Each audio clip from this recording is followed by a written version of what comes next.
चलिए, उससे ज़्यादा इंटरेस्टिंग करेगा लल्लन टॉप अड्डा का वो सेशन जिसका आप सब लोग मेरे ख्याल से सबसे ज़्यादा इंतज़ार कर रहे हैं। Purely political session. अलग अलग राजनीतिक दलों के नौजवान प्रतिनिधि आएंगे।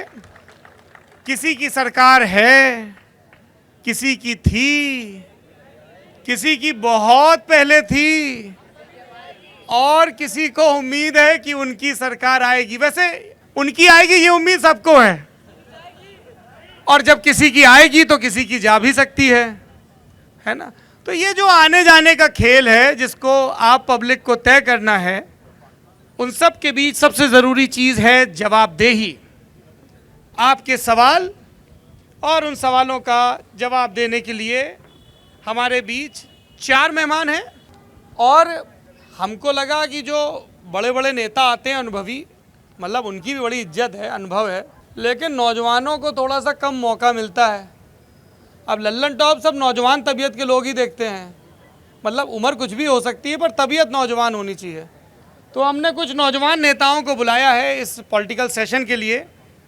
मैं मंच पर स्वागत करना चाहता हूं, कांग्रेस की तरफ से हैं करिश्मा ठाकुर जी,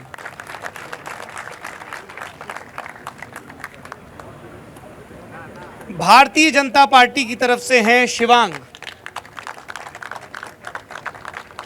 बैठिए विराजिए।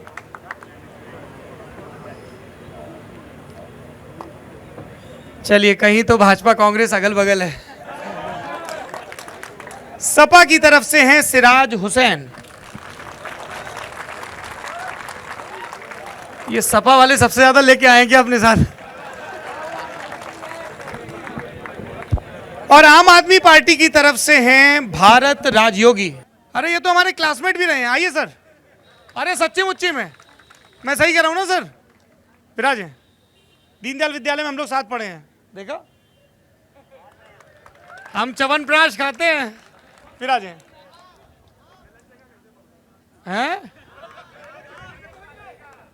भैया, हमारे विद्यालय से सब फील्ड में लोग जाते हैं। भारत राजयोगी बताया तो। भारत राजयोगी आम आदमी पार्टी से हैं। है? अरे भारत राजयोगी तो बता दिया, और कितना होता है पूरा? है? आप किसी मैट्रिमोनियल साइट के लिए काम करते हैं क्या? बड़ा जोर दे के पूरा नाम पूछ रहे हैं। स्कूल का नाम पंडित दीनदयाल उपाध्याय सनातन धर्म विद्यालय नवाबगंज में है, वहां से हम लोगों की पढ़ाई हुई है। भाजपा से शिवांग जी, कांग्रेस से करिश्मा जी, सपा से सिराज जी, और आम आदमी पार्टी से भारत राजयोगी जी। अब आप में से कुछ लोग ये पूछ सकते हैं, हमने भी अपनी टीम से, अरे इतना उत्साह है ना, पब्लिक कह रही ये बाद में बोलेंगे, पहले हमारे सवाल सुन लो। भरे बैठे हैं, बहुत देर से इंतजार कर रहे हैं। चलिए, सबसे पहले तो आप लोगों का बहुत बहुत धन्यवाद। आप लोगों ने अपना कीमती समय दिया। अच्छा, चुनाव के टाइम वैसे भी अतिरिक्त सम्मान मिलता है पब्लिक को। पब्लिक भी भरपूर मौज में रहती, यही 2-4 महीने हैं, काट ले। हमको एक नेताजी मिले, वो कह रहे थे उनको किसी ने उलाना दिया, बोले मिलते नहीं हो। बोले देखो हमारी गरज थी, हमको वोट चाहिए था, हम तुम्हारे दरवाजे आए। अब तुम्हारी गरज है, हमारे दरवाजे आओ तो काम होगा। चलिए, भारत राजयोगी जी, आप आम आदमी पार्टी से हैं जी। आम आदमी पार्टी चौथी दफा उत्तर प्रदेश में अपनी किस्मत आजमा रही है बनने के बाद, सही है? नहीं, चौथी बार नहीं, पहली बार लोकसभा का चुनाव लड़ा था 2014 में जी, और इसके पहले एक पार्षदी का चुनाव लड़ा था जी, और ये तीसरी 2017 का चुनाव? हाँ, 2017 का विधानसभा चुनाव नहीं लड़ा था, किसी भी सीट पे नहीं, एक भी सीट नहीं? किसी भी सीट पे नहीं लड़ा था। अच्छा। विधानसभा का चुनाव नहीं लड़ा था। 19 भी नहीं लड़ा था, बिल्कुल नहीं। अब उत्तर प्रदेश में 2022 का विधानसभा चुनाव लड़ने के लिए ऐलान हो गया है। ऐलान हो गया है। इतना वक्त क्यों लगा आम आदमी पार्टी को 2014 के बाद चुनावी समर में उतरने के लिए यूपी में? देखिए, राजनीतिक पार्टियों के लिए सबसे बड़ा जो चीज़ होता है वो मुद्दे की राजनीति, और मुद्दे की राजनीति के बाद एक पब्लिक के जहन में अपनी जगह बनाना। क्योंकि अभी जो पुरानी जो पार्टियों का रहा है, ऐसे लोग अक्सर बातें करते हैं कि मुद्दों पे नेता आते हैं, चुनाव के समय बड़े बड़े वादे होते हैं, लेकिन चुनाव के बाद जब सरकारें बन जाती हैं तो वो वादे पूरे नहीं हो पाते हैं। तो कहीं ना कहीं ये भी रीज़न रहा है कि पार्टी के जो शीर्ष नेतृत्व हैं उन्होंने कहा पहले हम दिल्ली में सरकार चला के दिखाएंगे और दिल्ली का एक मॉडल स्थापित करेंगे, इसके बाद हम धीरे धीरे अन्य प्रदेशों में अपनी पार्टी को जो संगठन है वो आगे बढ़ाएंगे और संगठन के आधार पर फिर चुनाव लड़ा जाएगा। अच्छा भारत जी, इससे पहले कि मैं दूसरे राजनीतिक दलों के आपके साथियों के पास जाऊं, एक और सप्लीमेंट्री क्वेश्चन जिसको बोलते हैं जी, और चूंकि ये लल्लन टॉप का मंच है तो बिना लाग लपेट के पूछ ही लेता हूं। हाँ जी। कई लोग कहते हैं कि हाँ, आम आदमी पार्टी यूपी में चुनाव तो लड़ रही है लेकिन उनका मेन फोकस पंजाब और फिर उत्तराखंड और गोवा पर है। देखिए पब्लिक है, सब जानती है जी। वो कहते हैं ना क्या, लो हैंगिंग फ्रूट, और यूपी उनकी प्राथमिकताओं में चौथे नंबर पर आता है। ऐसा लगता है कि आप लोगों को भी? आपको क्या लगता है? देखिए ऐसा नहीं है यूपी उनकी प्राथमिकता में नहीं, यूपी तो प्राथमिकता में है, बशर्ते राजनीतिक पार्टियों के लिए फील्ड में काम करने में काफ़ी चैलेंजेस भी होते हैं, उसमें साधनों का भी एक बहुत बड़ा रोल रहता है। तो कहीं ना कहीं वो चैलेंजेस अभी हमारे सामने हैं, तो उन चैलेंजेस को फेस करते हुए हम लोग राजनीतिक पार्टी के रूप में इस बार विधानसभा चुनाव में उतर रहे हैं।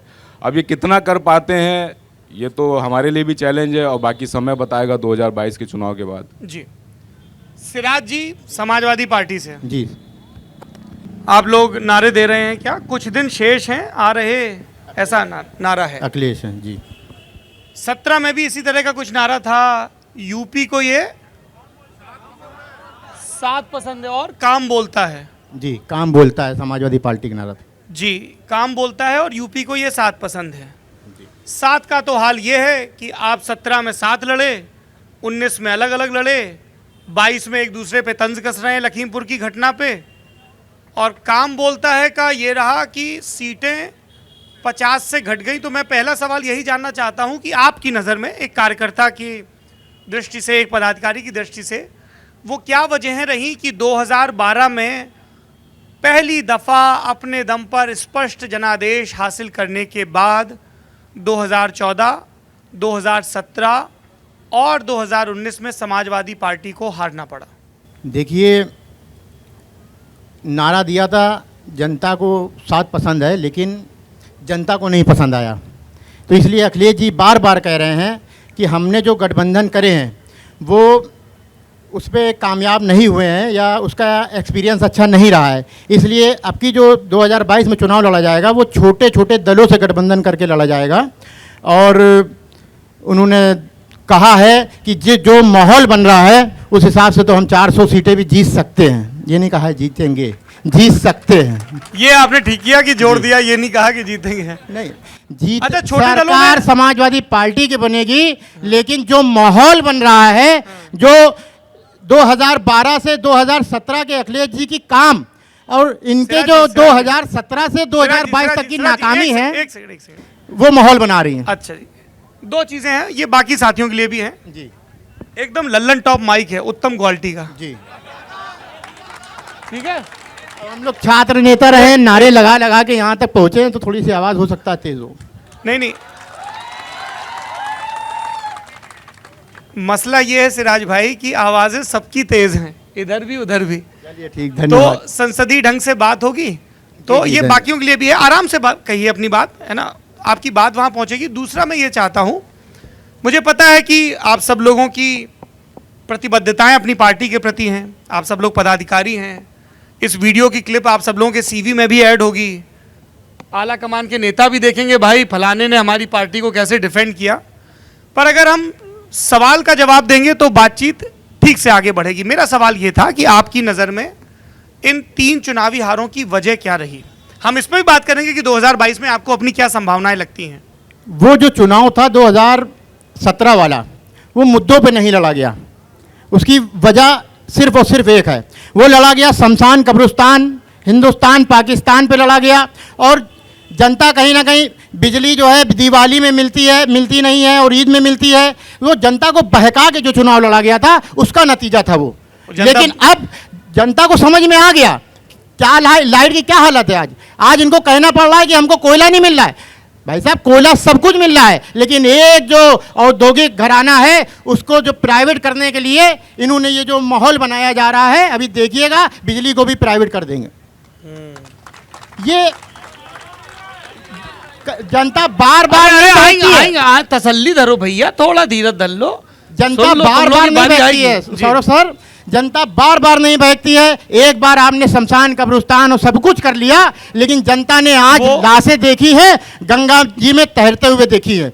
कब्रिस्तान में जगह नहीं मिल रही थी, लाइन लगी हुई थी कोरोना काल में, जनता ने ये देखा है। आपने पूरे देश को शमशान बना दिया। शमशान बनाने की बात क्या कहते थे आदरणीय, नाम नहीं लेते हैं क्या? आज हम सम्मान करते हैं क्योंकि अरे तो नाम पूरा तो कर दो। आदरणीय मोदी जी ने क्या कहा था कि जब कब्रिस्तान बनेंगे तो शमशान भी बनना चाहिए, लेकिन क्या हो गया, पूरे देश को शमशान बना दिया कोरोना काल में। कोई इलाज नहीं, बिना ऑक्सीजन सिलेंडर के मर गए, अस्पताल में बिना दाखिले के मर गए।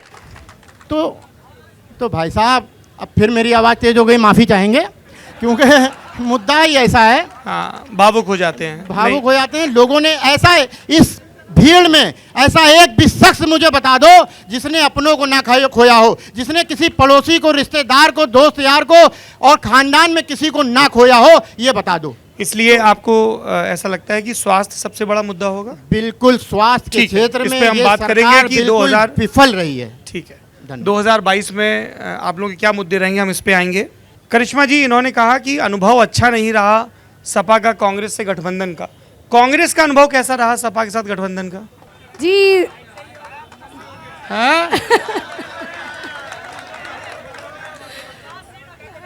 देखिए, मेरा ऐसा मानना है कि जो गठबंधन था, मुझे ऐसा लगता है और मैं कहीं ना कहीं अपने साथी की बात से भी सहमत हूँ कि गठबंधन का अनुभव हमारा अच्छा नहीं रहा, क्योंकि जब 2017 का चुनाव था और राहुल गांधी जी जगह जगह खाट सभाएं कर रहे थे, किसानों से मिल रहे थे और महिलाओं से मिल रहे थे, मजदूरों से मिल रहे थे, तो यूपी को ये साथ पसंद तो नहीं आया, लेकिन जो हमारा पहला नारा था कि 27 साल यूपी बेहाल, मुझे लगता है वो ज़रूर जनता को पसंद आया था।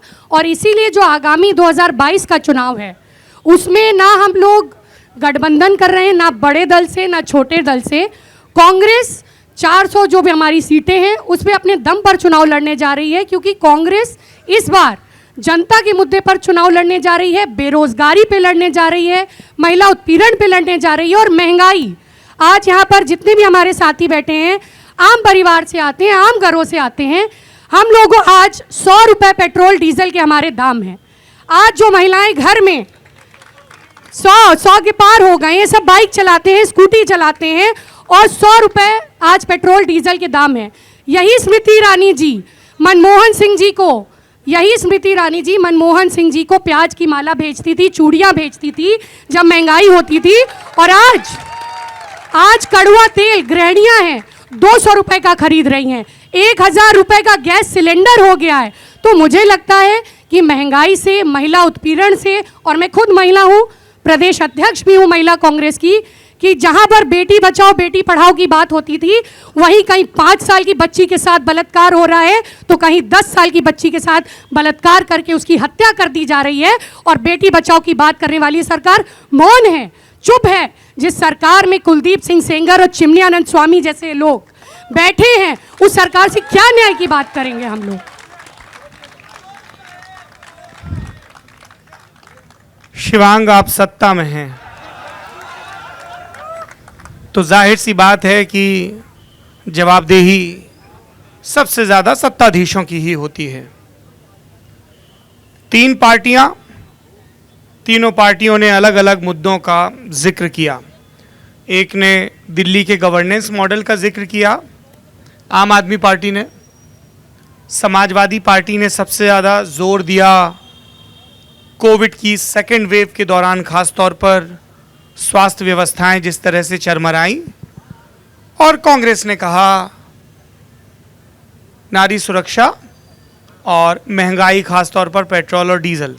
मैं इन तीनों ही मुद्दों पर आपकी पार्टी की तरफ से आपकी प्रतिक्रिया चाहता हूं। सबसे पहले तो आप सबको मेरा प्रणाम। जब आप बात करेंगे बिजली की, तो आप इतनी देर से यहाँ बैठे हुए हैं और मुझे लगता है कि कानपुर में बिजली की कोई भी समस्या नहीं है, लगातार बिजली यहाँ प्राप्त हो रही है। अगर आप पार्टी की यहाँ पे लोग बैठे होंगे, यहाँ पे होंगे, तो मेरी बात सुनने का कोई मतलब नहीं है। दूसरी अगर आप बात करेंगे एक भाई साहब अभी आएंगे आपके बीच, भैया बहुत अच्छी टोपी लगा के आए हो, बैठे रहो।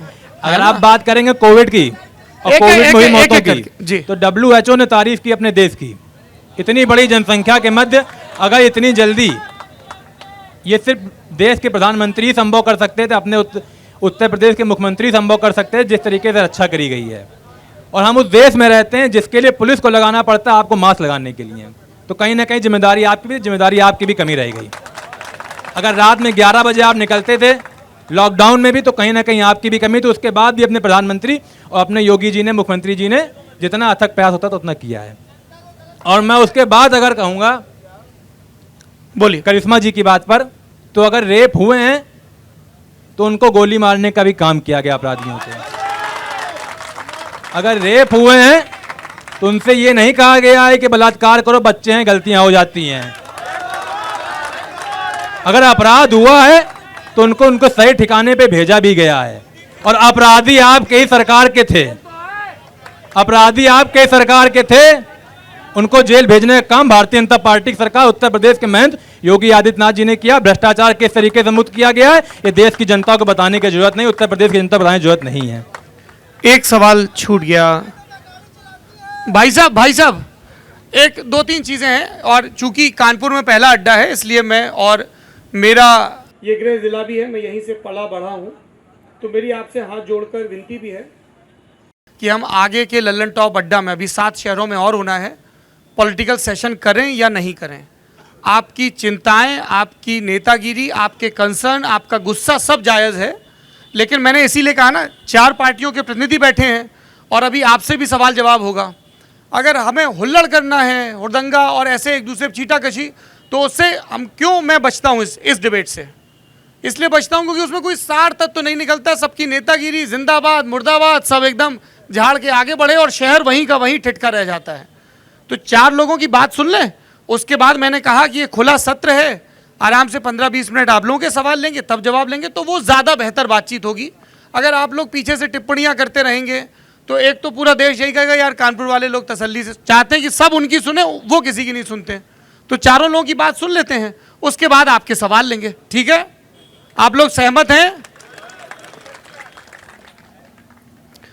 शिवांग जी, चूंकि कई सवाल थे तो शायद एक ज़रूरी सवाल का जवाब आपसे छूट गया।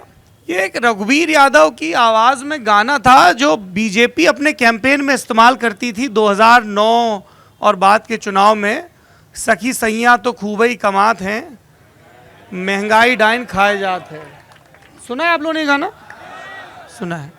एक सवाल आया था पेट्रोल और डीजल के बढ़ते दामों को लेकर, उस पर भी आपका जवाब चाहूँगा।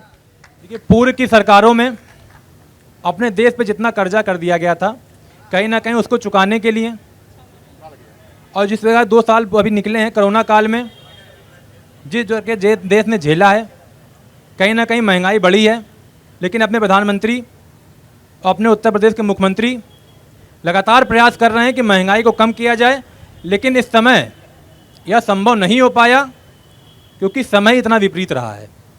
और उसके बाद भी जिस तरीके से भारतीय जनता पार्टी सरकार ने काम किया, या पूरा देश नहीं, पूरा आप जहाँ भी पूरे विश्व में जाएंगे, आपके प्रधानमंत्री का सम्मान इसीलिए होता है कि जब विश्व में कहीं जाते हैं तो उनसे पूछा यही जाता है कि इतनी बड़ी जनसंख्या को आपने इतनी जल्दी कैसे संभाल लिया, इतनी जल्दी कोरोना कैसे ख़त्म कर लिया। तो हम लोग के सम्मान की बात है कि हमारा प्रधानमंत्री कहीं जाता है, पूर्व के किसी प्रधानमंत्री का इतना सम्मान पूरे विश्व में कहीं नहीं हो जितना नरेंद्र मोदी जी का हो रहा है। ये हम लोग के लिए, देशवासियों के लिए बहुत सम्मान की बात है। दूसरे राउंड की बात करते हैं, इंट्रोडक्टरी राउंड हो गया। भारत योगी जी, आपके हिसाब से कानपुर के मुद्दे क्या हैं? 3 मुद्दे, सब लोग 3-3 अपने अपने सोच लीजिए, आपसे शुरू करते हैं। देखिए, सबसे पहले तो जो कानपुर का मुद्दा है वो इंडस्ट्रीज़, क्योंकि यहाँ पे जितने भी व्यापार धंधे थे वो सब बंद हो चुके हैं इस समय। और इस समय जिस तरह से कानपुर क्या पूरे देश में इस समय जो बेरोजगारी का हाल है, नौजवानों की जो समस्याएं हैं, ये तो इस समय क्या बताएं, बहुत बहुत विकट समस्या है इस समय। और जो दूसरा मुद्दा है वो है सफाई का। कागज़ों पे तो सारी सफाई दिखाई जाती है, लेकिन हकीकत में कानपुर की जो गलियां आज भी गंदी बनी हुई हैं और वो ठेकेदार सफाई करता है, लेकिन सफाई के नाम पे केवल और केवल ठेकेदार वहाँ कागज़ों में कुछ और सफाई कर्मी दिखाता है, लेकिन हकीकत में जो सफाई कर्मी काम करते हैं उनकी संख्या कुछ और होती है। तो ये सफाई का जो बहुत बड़ा मुद्दा है, और आप तो कहेंगे, मतलब जानते भी होंगे, कानपुर जो है पूरे देश में चौथे नंबर का सबसे गंदा शहरों की श्रेणी में आ चुका है। तो ये सफाई का बहुत बड़ा मुद्दा है यहाँ पे। और तीसरा मुद्दा जो है वो यहाँ पे महिलाओं से संबंधित जो मुद्दा है, महिला सुरक्षा के लिए आए दिन यहाँ पे, और किस तरह से जिस तरह से मर्डर की घटना है वो नहीं, क्राइम, महिला से संबंधित क्राइम और जो गुंडागर्दी वाला माहौल है, ये कानपुर में बन गया है। तो ये कब से बन गया है? ये अभी पिछली सरकार से ये ऐसा कुछ शुरू हो गया यहाँ पे कि खुलेआम गुंडागर्दी। मतलब लोगों किस सरकार से? ये इसी सरकार, योगी आदित्यनाथ, योगी आदित्यनाथ जी की सरकार में। उसके पहले अखिलेश यादव या मायावती की सरकार में? नहीं, उस समय भी क्राइम था, लेकिन इस स्तर पे नहीं था जो अब इस समय हो गया है। क्योंकि इस समय लोगों के मन में अभी आए दिन अखबार में पढ़िए कि थोड़े से आज ही पे अखबार में था कि 80,000 रुपए के लेन देन के लिए एक लड़के को गोली मार दी ऑन स्पॉट। और ऐसी कई घटनाएं सामने आ रही। अभी देखिए, एक प्रतीक का केस हुआ, उसने 10वीं मंजिल से एक लड़की का रेप करके उसको 10वीं मंजिल से फेंक दिया, और इसके बाद उसने थाने में इंस्पेक्टर के सामने क्या स्टेटमेंट दिया कि ये तो थोड़े दिन की गहमा गहमी है, इसके बाद सब ले दे के सब रफा दफा हो जाता है। तो ये जो लोगों की मेंटेलिटी बन गई है कि पैसे से ले दे के हम पूरा, मतलब कितना भी बड़ा क्राइम कर लो और पैसे से ले दे के हम इसको सब सुलटा लेंगे, थोड़े दिन जेल में बंद रहेंगे और इसके बाद जमानत पे छूट जाएंगे। संजीत यादव का इतना चर्चित केस हुआ, लेकिन अभी देखिए संजीत यादव के केस में अभी भी जो उसके जिन लोगों ने हत्या की है वो आज जमानत पे घूम रहे हैं। मतलब ये इलाहाबाद में देखिए, इलाहाबाद में तो एक SSP साहब फरार घूम रहे हैं। उन पे एक व्यापारी की हत्या का मामला। तो कानपुर ही नहीं, ये पूरे प्रदेश में ऐसी गुंडागर्दी का माहौल बन गया है कि लोगों के मन से वो डर, प्रशासन के नाम का डर खत्म होता जा रहा है, और एक माइंडसेट बनता जा रहा है कि कितना भी बड़ा क्राइम कर लो और पैसे ले दे के हम सब सुलटा लेंगे। अभी देखिए गुप्ता जी, ये जो अभी गुप्ता जी का केस हुआ गोरखपुर में, उसको मार दिया। मतलब एक सरकार की ये ऐसी मनसा बन गई। अब तो लोगों में ऐसा माइंडसेट बन गया कि हत्या कर दो, बाद में मुआवजा दे दो। ठीक है, इंडस्ट्री, सफाई और लॉ एंड ऑर्डर, 3 मुद्दे आपने गिनवाए। सिराज, कानपुर विश्व में कई बार नंबर 1 पे पॉल्यूटेड शहर आ जाता है, तो पॉल्यूशन सबसे बड़ी समस्या है। उससे सर ये कह रहे हैं चौथे पे है देश में, आप कह रहे हैं विश्व में 1 पे है? नहीं, आ जाता है, ये घटता बढ़ता रहता है। कभी ज़्यादा पॉल्यूशन, कभी कम, कभी 1 नंबर पे, कभी 2 नंबर पे। तो दुनिया में, हिंदुस्तान में नहीं सर, दुनिया में है। तो ये समझ लीजिए आप, यहाँ जितने लोग खड़े हैं, जब हम सांस लेते हैं हमारे अंदर गंदी फेफड़े खराब होते हैं, तो पेट का हर आदमी बीमार है। कानपुर में आप किसी से मिल लीजिए तो 95% आपको पेट का बीमार आदमी मिलेगा। तो बीमारी बढ़ती जा रही है, ये सिर्फ प्रदूषण की वजह से। दूसरे नंबर पे हम यहाँ के सर भ्रष्टाचार को लेते हैं। भ्रष्टाचार बेपनाह बढ़ता चला जा रहा है। सरकार तो दावा करती है 0 टॉलरेंस का, लेकिन आप ये इस समय ये समझ लीजिए, अभी आप झगड़ा कर लीजिए, आप जाएंगे, देखा जाएगा कि किससे पैसे ज़्यादा मिल जाएंगे। आप समझ सकते हैं सर। तो वो जिसने अपराध किया होगा उसको तौला जाएगा कि यार इन दोनों में से हमको पैसा कौन ज़्यादा दे देगा, और जो पैसा ज़्यादा दे देगा उसको बैठा लिया जाएगा, बाकी को छोड़ दिया जाएगा पैसे दे के। शाम को 10 बजे 11 बजे, गलत सर नहीं कह रहे हैं, बिल्कुल वो कह रहे हैं। और तीसरी सबसे बड़ी समस्या यहाँ पास ट्रैफिक की है। ट्रैफिक बेपनाह जाम शहर रहता है। मंडे से लेके सैटरडे तक आप शहर में चलने के लिए अगर आपको कहीं 10-15 मिनट की समस्या है, जाना है, तो आपको आधा 1-1 घंटा लग जाता है। और अभी सर थोड़ी देर पहले एक मैम आई थी इंडस्ट्री, क्योंकि लेदर इंडस्ट्री से हम भी हैं, हम अभी एक्सपोर्ट का काम है। तो लेदर इंडस्ट्री को ख़त्म किया जा रहा है कानपुर में, ये बहुत बड़ी समस्या है। वो जानबूझ के ख़त्म किया जा रहा है। आप ये समझ लीजिए। क्यों ख़त्म किया जा रहा है सर? अब इसमें जो भावना है वो नहीं सही है। थोड़ा खुल के बोलिए। अब लल्लन टाप में आप खुल के बोलते हैं, हम भी बोले दे रहे हैं। ज़्यादातर इसमें एक समुदाय के लोग जुड़े हुए हैं, इसलिए उसको ख़त्म करा जा रहा है, इसलिए ख़त्म, और उससे हमारे विदेशी मुद्रा में कमी आएगी, एक्सपोर्ट में कमी आएगी। सर आपको हम बताना चाहते हैं 8.5% लेडर में ड्रॉबैक था, 8.5% पिछली सरकार में 2014 से पहले। अगर हम 1 करोड़ रुपया का टर्नओवर करते तो 8.5 लाख रुपए हमको मिलता था। उसके बाद इन्होंने 3% करा, ड्रॉबैक हटा के फोकस नाम दिया। उस अब आज की तारीख में ड्रॉबैक भी खत्म कर दिया, फोकस भी खत्म कर दिया। अब हम अगर 1 करोड़ की सेल करते हैं हमको कुछ नहीं मिलता, और बांग्लादेश वाला आदमी जब 1 करोड़ की सेल करता है उसको 20 लाख रुपए रिफंड होते हैं। पाकिस्तान वाला जब 1 करोड़ की सेल करता है उसको 12 लाख रुपए रिफंड होते हैं। अब हम जो कोई भी प्रोडक्ट अगर 100 रुपए का बना रहे हैं तो हम 110 में बेचेंगे, जाहिर सी बात है। बांग्लादेश वाला प्रोडक्ट 100 रुपए में बनाएगा, 90-85 रुपए में भी बेच देता है। क्यों? क्योंकि वहां की सरकार 20% ड्रॉबैक देती है। अब हम बांग्लादेश वाले से और पाकिस्तान वाले से और चाइना से कंपटीशन कैसे करें? ये हमें सरकार का प्रतिनिधि बैठे हुए हैं, छोटे भाई हैं, बताइए। यही तो कानपुर है, छोटे भाई। अच्छा सिराज हुसैन साहब, आपने तमाम बातें कही, अभी एक मुद्दा आपका बाकी है जी। बस एक हमारी क्वेरी है, उसका थोड़ा जवाब दे दीजिए। और मेरे ख्याल से वो कानपुर की भी क्वेरी है। आपने कहा प्रदूषण मुद्दा है, सही सुना, हवा का प्रदूषण और जो जीवनदायिनी गंगा नदी है उसका प्रदूषण। सारी रपटें उठा के देख लीजिए, नमामि गंगे वाले भाई साहब बैठे चले गए, ये आपको बता रहे थे, आप पता नहीं तब आए थे कि नहीं। गंगा के प्रदूषण की सबसे बड़ी वजहों में से एक जो टेनरी उद्योग है, उन्होंने एनवायरमेंट, सुन तो लो भैया, हो सकता है लौट के यहीं आ जाए। एक सेकंड। टेनरी उद्योग से जो अपशिष्ट पदार्थ निकलते हैं, प्रॉपर ट्रीटमेंट नहीं होता है। मैडम ने बताया अंडर टेबल चीज़ें चल जाती हैं, और बोली कि अब कसाई हुई है तो वो गंदा पानी नहीं जा पा रहा है।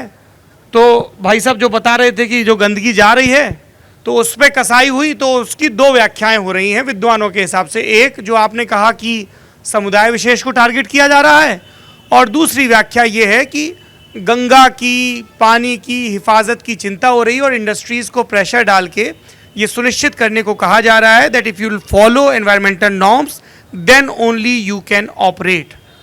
आपके हिसाब से क्या टेनरी उद्योग का गंगा के प्रदूषण में कोई योगदान है? सर देखिए, योगदान अगर गंदा पानी जाएगा तो टेनरी का योगदान होगा, और जा रहा है। क्यों जा रहा है? हमने एक आपको दूसरा जो ऑप्शन बताया था, परेशानी वो भ्रष्टाचार बताई थी।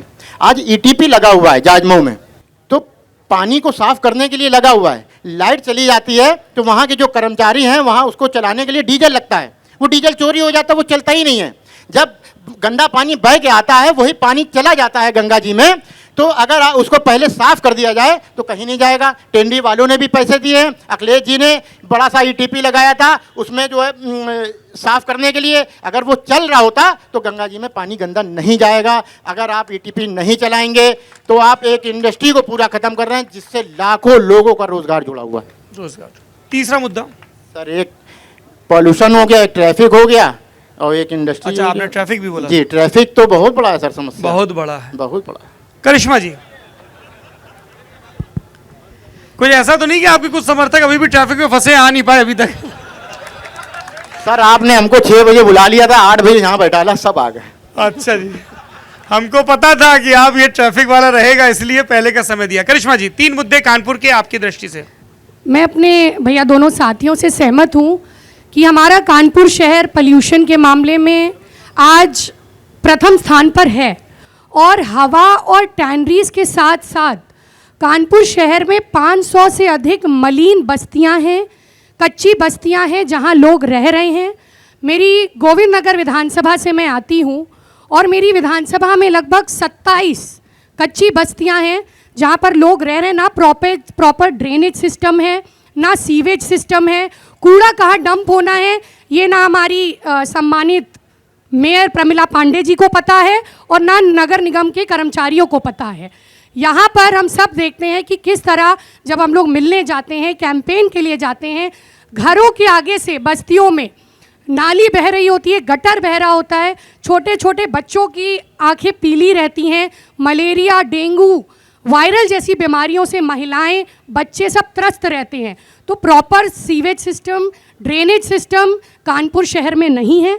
दूसरा मेरा जो अहम मुद्दा है वो विकास का है कि हम सबको स्मार्ट कानपुर, बनारस में तो कहते हैं क्योटो बना देंगे, लेकिन कानपुर में स्मार्ट सिटी बनाएंगे और गड्ढे नहीं रहेंगे। गड्ढा मुक्त कानपुर की बात की गई थी और आज मुझे लगता है गड्ढा युक्त कानपुर हो चुका है।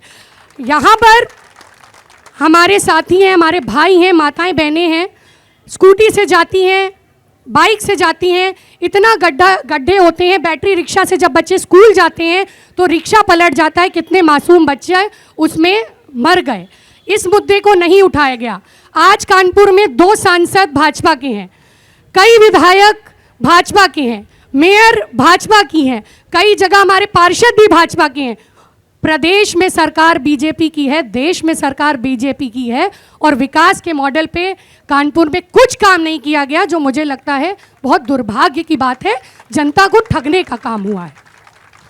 मेरा जो तीसरा मुद्दा रहेगा, हमारे पुलिसकर्मियाँ उपस्थित हैं, सभी का मैं सम्मान करती हूँ, हमारे सुरक्षा में भी रहते हैं, लेकिन मुझे ऐसा लगता है कि जो कानून व्यवस्था है, कानपुर भाईचारे का, अमन चैन का शहर कहा जाता था, लेकिन आज कहीं ना कहीं आपराधिक शहर बनता जा रहा है। फजलगंज में हमने अभी कुछ दिन पहले पढ़ा कि मात्र 8,000 रुपये के लिए एक 8 साल के बच्चे और उसके माता पिता की गला रेत कर हत्या कर दी। वहाँ पर क्या हुआ, FIR दर्ज कराने के लिए हम लोगों को चक्कर काटने पड़े, पब्लिक से मिलना पड़ा, दबाव बनाना पड़ा। बर्रा जो कि मेरी विधानसभा में आता है, वहाँ के एक व्यापारी मनीष गुप्ता गोरखपुर जाते हैं, वहाँ पर पीट के मनीष गुप्ता की पुलिस द्वारा हत्या कर दी जाती है। उनका शव जब यहाँ पर आता है तो वहाँ पर इतना ज़्यादा मतलब पुलिस बल रहता है। तो मुझे लगता है पुलिस हमारी रक्षा के लिए, अगर रक्षक ही भक्षक बन जाएंगे तो जनता कहाँ जाएगी। हम बहुत ज़्यादा इन चीज़ों से त्रस्त हैं। कई महिलाएं आती हैं जिनके साथ छेड़खानी की बात हुई होती है या ईव टीजिंग हुई होती है, उनकी FIR दर्ज नहीं कराई जाती है और कहीं ना कहीं कुछ ना कुछ सेटलमेंट देके, किसी नेता का दबाव बना के, किसी का चाचा, किसी का भतीजा बनकर छोड़ आते हैं। जैसा कि बिल्हौर की घटना है, कल्याणपुर में रहती थी वो युवती और 10वीं मंजिल से नीचे फेंक दिया गया और जो बलात्कारी था, जो हत्यारा था, वो बोलता है कि हाँ मैंने बलात्कार किया है और मेरी सरकार में पैठ है, कुछ नहीं हो सकता। तो इससे क्या जो अपराधी है उनका मनोबल बढ़ेगा। योगी जी कहते हैं कि भाई ठोको नीति है हमारी, जो बलात्कार करे उसे ठोकिए ना। आपकी सरकार में कैसे कोई अपराधी कह रहा है कि हम बलात्कार मैंने किया है और मेरा कोई कुछ नहीं कर सकता। तो मुझे लगता है प्रदूषण, विकास और हमारा जो कानून व्यवस्था है जो पूरी तरह से ध्वस्त हो गई है, तो ये हमारे 3 अहम मुद्दे रहेंगे। शिवांग जी, इससे पहले कि आप मुद्दे बताएं, मुझे लगता है कि चूंकि भैया क्या रखा है, ओ गुरु काली टोपी वाले, हमको लग रहा है वो अमित शाह नहीं बोलते हैं। ए थोड़ा थम जाओ भैया, हैं आराम आराम से, तसल्ली से, साथ में पियेंगे चाय, थोड़ा धीरज धरो। शिवांग जी, चूंकि आप सत्ता में हैं तो मैं चाहता हूं कि आप 3 मुद्दे बताएं। उससे पहले या उससे बेहतर होगा कि आप 4.5 साल के कार्यकाल की कानपुर से संबंधित पहले 3 उपलब्धियां बताएं, या अगर आप चाहें तो जो इन्होंने टिप्पणियां की उसका जवाब देना चाहें। आपकी इच्छा पे है। 3 या तो उपलब्धियां बता दें या इन टिप्पणियों का जवाब दे दें। उपलब्धियां बता दें तो ज़्यादा बेहतर होगा। जब आप महिला शक्तिकरण की बात करेंगे, जैसे मेरी बहन करिश्मा जी ने करा, तो आप बता दो रोमियो स्क्वाड, हर जगह पिंक चौकी,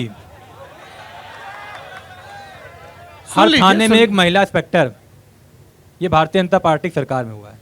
आप भी सौरभ भैया कानपुर के रहने वाले हैं, यही दीनदयाल शिक्षा प्राप्त किए। 2017 के पहले क्या हाल था, समाजवादी पार्टी की सरकार वाले खुद ही गुंडागर्दी करते, तब क्या हाल है। ये भारतीय जनता पार्टी के लिए सबको पता हो, कहने के लिए कोई जरूरत भी नहीं इस मंच के माध्यम से, लेकिन अब इस मंच में बैठा हूँ तो कहना चाहिए कि भारतीय जनता पार्टी कार्यकर्ता अगर गलती करता है तो भारतीय जनता पार्टी के उसका कार्यकर्ता की रक्षा भारतीय जनता पार्टी नहीं करती है। लेकिन अगर समाजवादी पार्टी कार्यकर्ता अगर गलती करता है तो उसको बचाने का कार्य और उसको अच्छा पद देने का काम करती है। तो महिलाओं की रक्षा करने का अगर कोई काम कर रही है तो भारतीय जनता पार्टी सरकार कर रही है, वो दिख रहा है। 3 उपलब्धियां। कानपुर में उपलब्धियों की बात करेंगे तो विकास की बात की जाएगी सबसे पहली। उसका सबसे जीता था मेट्रो, और जितनी जल्दी से मेट्रो बना रही है, कोई और भारतीय जनता पार्टी सरकार ना होती तब तक मेट्रो ना बन पाती। जब उपलब्धियों की बात करेंगे 2017 से पहले अपराध का क्या हाल था और 2017 के बाद अपराध का क्या हाल है कानपुर में देख लेंगे।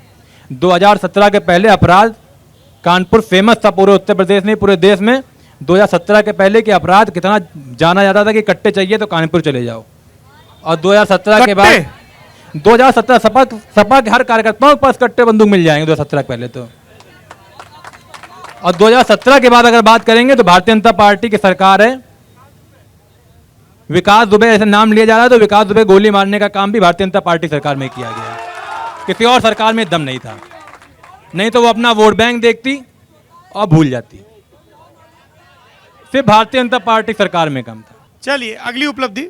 अगर उपलब्धियों की बात करेंगे तो कानपुर शिक्षा का हब कह सकते हैं। IIT, HBTI, pulse institute, Kanpur university, sugar institute सब कानपुर में है।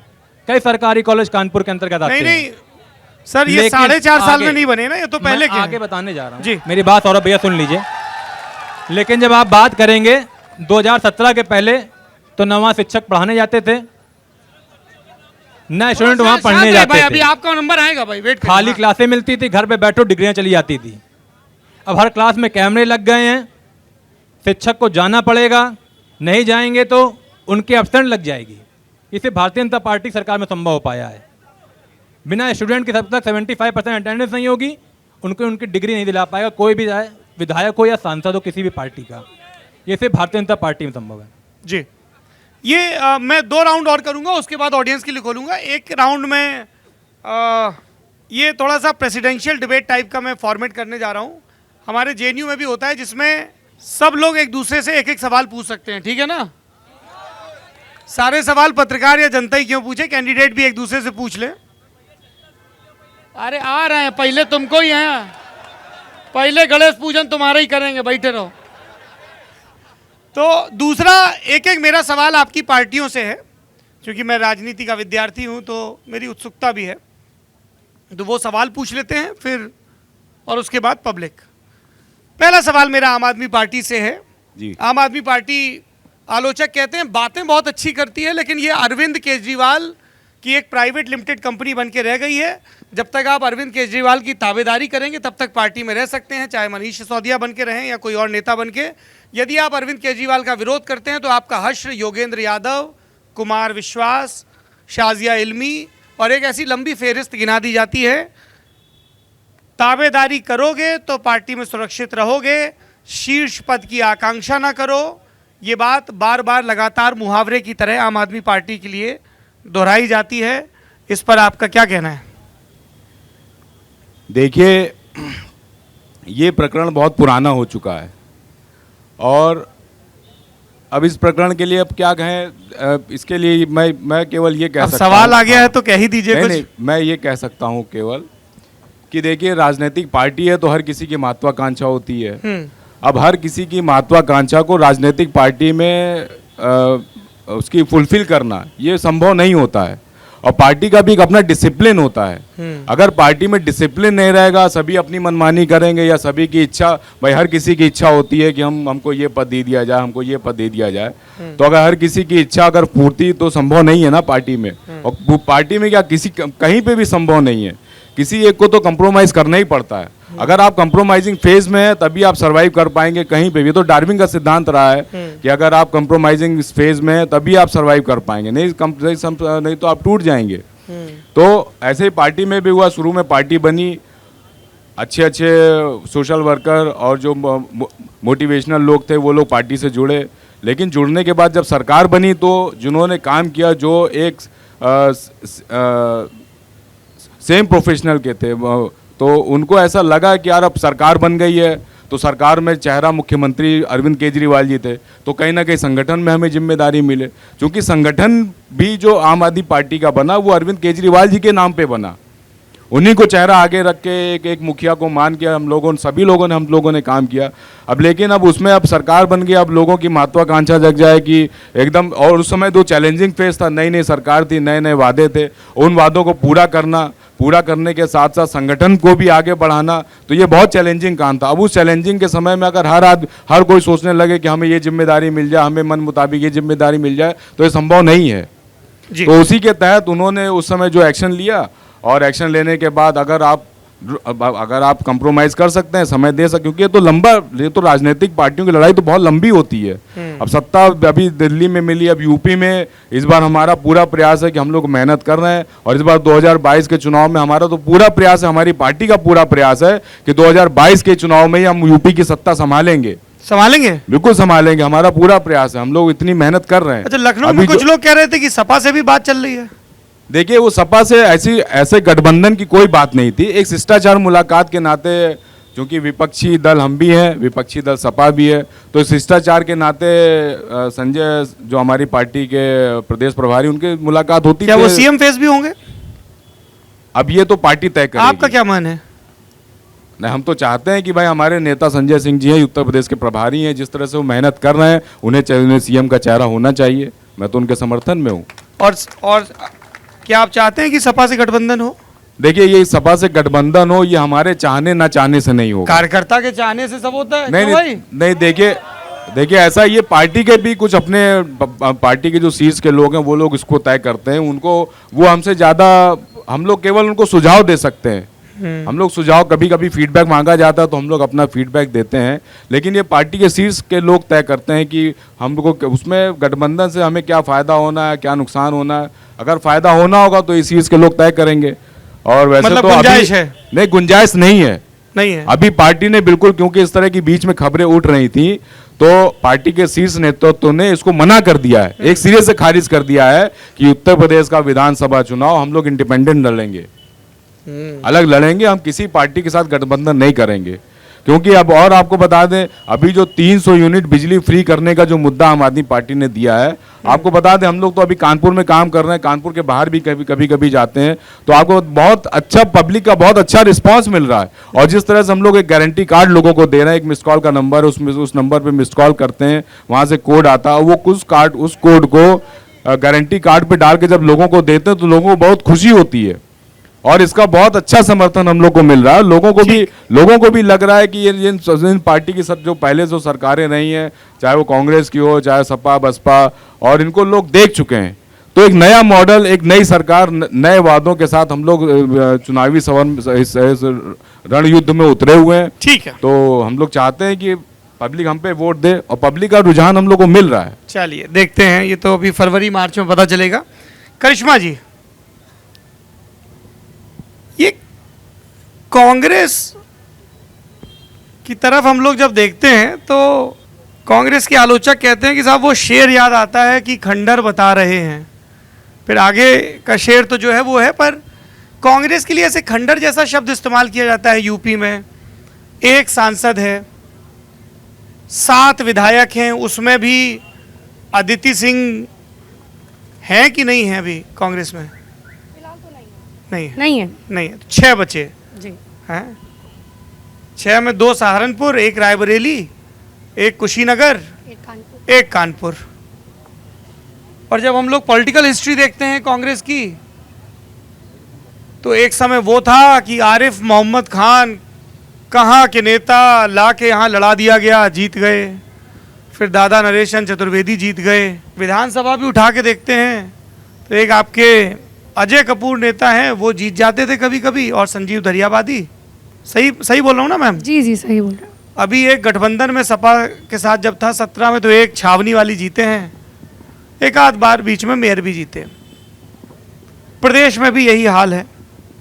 एनडी तिवारी आखिरी सीएम थे, अकेले दम लड़े, मुलायम सिंह की सरकार बचाई, फिर बसपा के साथ गए 96 में, कभी रालोद, कभी किसी के साथ, सपा के साथ, और अब अकेले।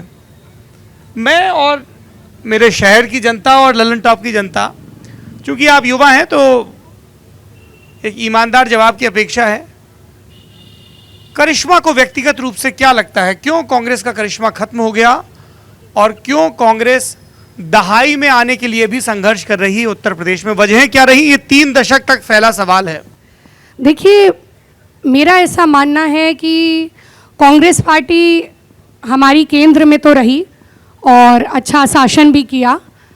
प्रदेश में ना रहने की कई वजह रही। एक तो संगठन जो है हमारा वो कहीं ना कहीं, क्योंकि 32 साल से सरकार नहीं रही, तो हमारा संगठन कहीं ना कहीं कमज़ोर पड़ा।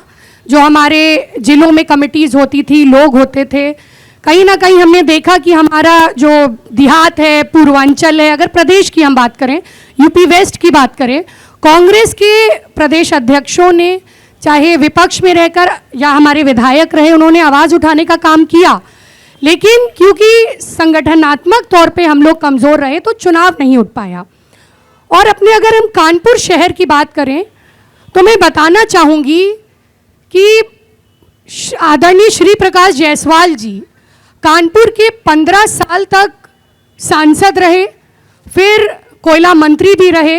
तो मुझे लगता है कानपुर शहर हमारा कभी कांग्रेस विहीन नहीं हुआ। अजय कपूर जी 3 बार विधायक रहे, 2 बार संजीव दरियावादी जी भी रहे, और वर्तमान में सोहेल अंसारी जी भी कैंट से हमारे विधायक हैं। तो कानपुर में मैं मानती हूँ कि हर तरह से कांग्रेस पार्टी मजबूती से लड़ रही है।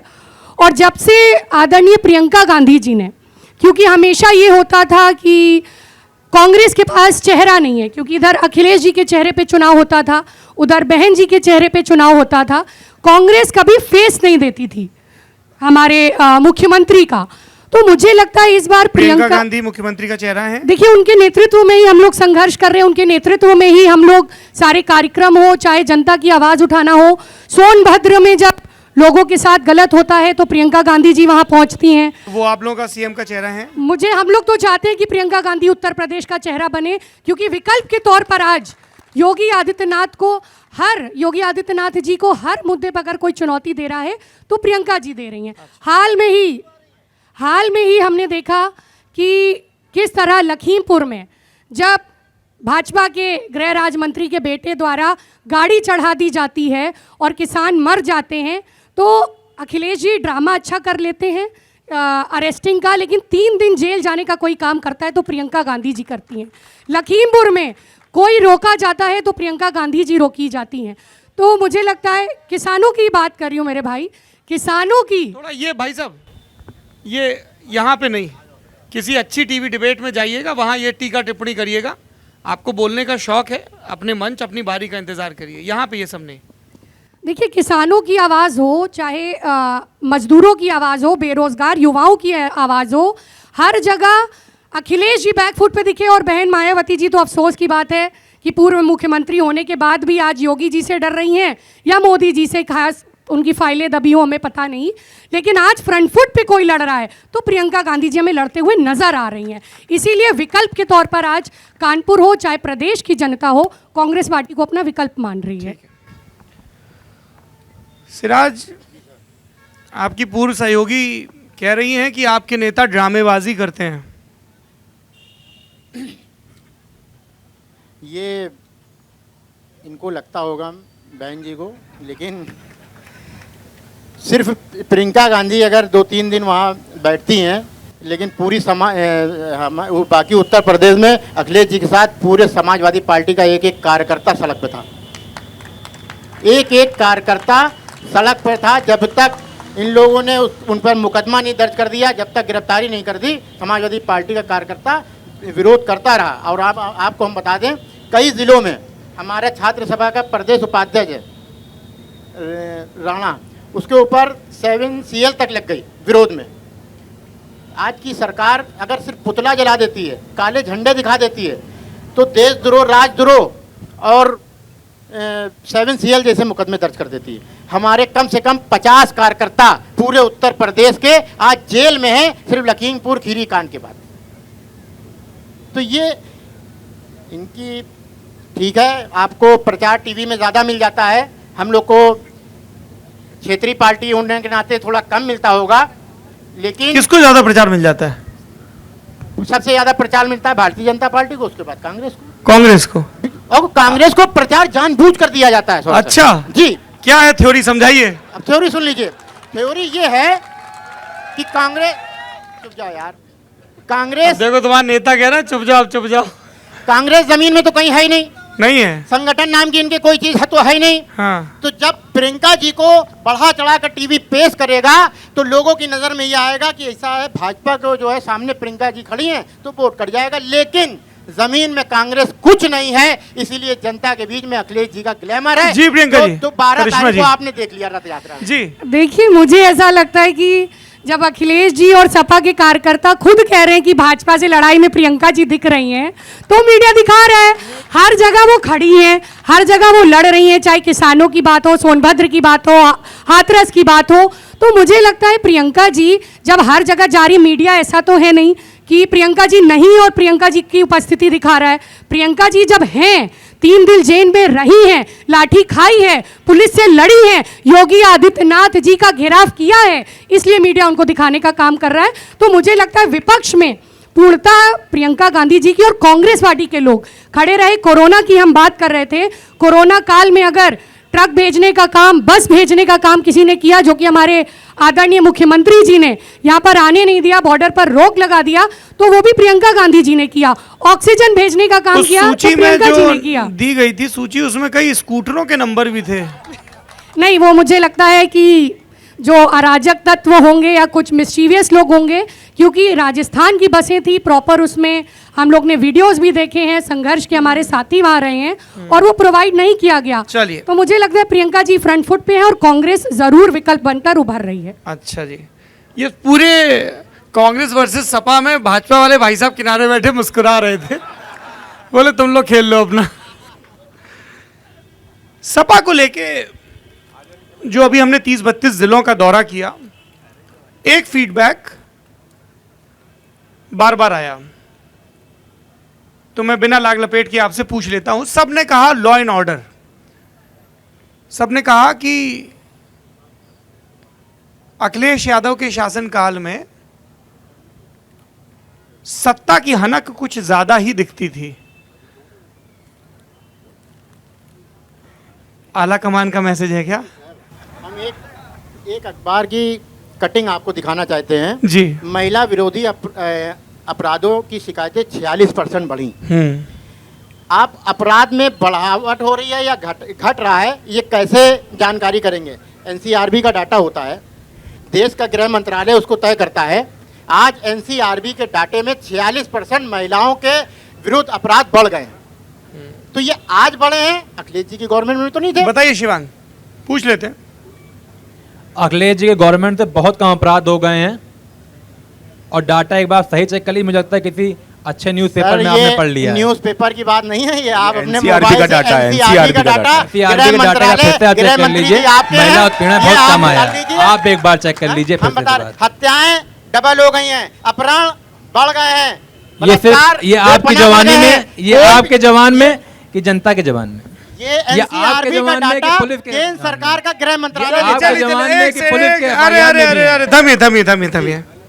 और जो दूसरी चीज एक बार बार कही जाती है, अभी मैं यहाँ कानपुर आने से पहले और अपने गृह जनपद से पहले इटावा में था, एक नई पार्टी बनी है प्रगतिशील समाजवादी पार्टी, शिवपाल यादव जी उसके राष्ट्रीय अध्यक्ष हैं। तो वो कह रहे थे कि सपा से गठबंधन हो जाएगा, हम तो बात कर रहे हैं, नहीं कर रहे हैं। और उस सारे बयान से रह के फिर से जो आपकी पार्टी का शीर्ष परिवार है उसकी एकता और उसकी विभिन्नता की खबरें लाइट में आ जाती हैं। 2017 में भी यही हुआ था, या तो हेडलाइन ये बनती थी कि चुनाव में किसकी क्या तैयारी, या तो ये हेडलाइन बनती थी कि सपा पे किसका दावा है। आप लोगों को क्या लगता है, एक पार्टी कार्यकर्ता के तौर पे आप लोगों के मनोबल पे इस चीज़ का असर पड़ता है कि क्लैरिटी नहीं है ऊपर, या आप क्लैरिटी है अखिलेश यादव के कंट्रोल में पूरी तरह पार्टी है? अब बिल्कुल क्लैरिटी है कि हम 2022 में सरकार बनाने जा रहे हैं। शिवपाल और यादव जी के साथ गठबंधन करेंगे? शिवपाल जी के साथ अखिलेश जी ने कह दिया है, उनको सम्मान मिलेगा, मंत्री बनाया जाएगा। मंत्री बनाया जाएगा? जी, ये नया है, चैनल में बोला सर, यहीं से तय हुआ था अभी। मंत्री बनाया, उनको पूरा सम्मान मंच के मिलेगा माध्यम से और होगा। अगर उनके जो जिताऊ कैंडिडेट होंगे उनको भी टिकट मिलेगा। टिकट मिलेगा, बिल्कुल ठीक है।